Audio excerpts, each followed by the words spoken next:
Today we got this half-dead pine tree. All the weight is on one side of the tree. So Justin, how are we gonna get this tree down? Well, we're gonna pull it over because it's faster and we got plenty of room to drop it. But with all the weight being on one side and the tree being half dead, we don't know the condition of the hinge wood. I'm fairly confident that it'll go where we want it to, and I'm gonna show you how. So right now we're getting a rope up in the top of the tree, so we got a good pull point, and you can see all the weight is on one side. It's starting to die. Should have enough good hinge wood though, not crispy, where it'll do what we want. And normally you want to pull exactly opposite of the lean, but exactly opposite of the lean is that shed. Leans towards the house. So I'm gonna pull this way. And how I'm gonna guide this over, with hopefully without it failing too prematurely on the hinge,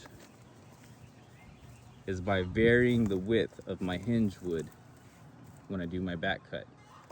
I will hold a little bit more wood on this side of the cut than this side, so that way it stays firmer on this side longer before the hinge wood breaks as it's coming up, helping keep it on the hinge going in the direction that we want better.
So I don't know how much of that you could see from the position the camera was in, but I was constantly adjusting my hinge wood while I was letting it come over. I was looking at the top of the tree.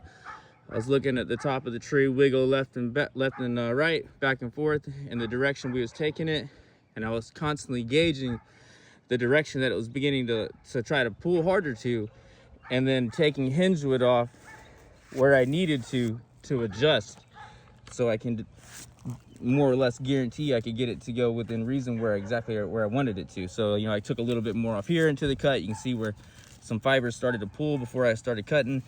In here where I got it, fibers started pulling, it lipped up, and then I had to take a little bit more off right here at the end. You can see down on this side, we basically just have like a 1/4 inch of hinge wood, and then it rapidly expands. Over here we have closer to about 5-6 inches of hinge wood on this side that I left towards the end. Started with closer to 7, and I did that so that way I could cripple this side and get it to hold on the direction that we needed it to, and I could lay it down exactly where I wanted it, with the branches landing exactly the way I wanted it to protect the septic tank, keep it off of anything important, keep it off of the house, shed, fence, etc. And that's how you do it.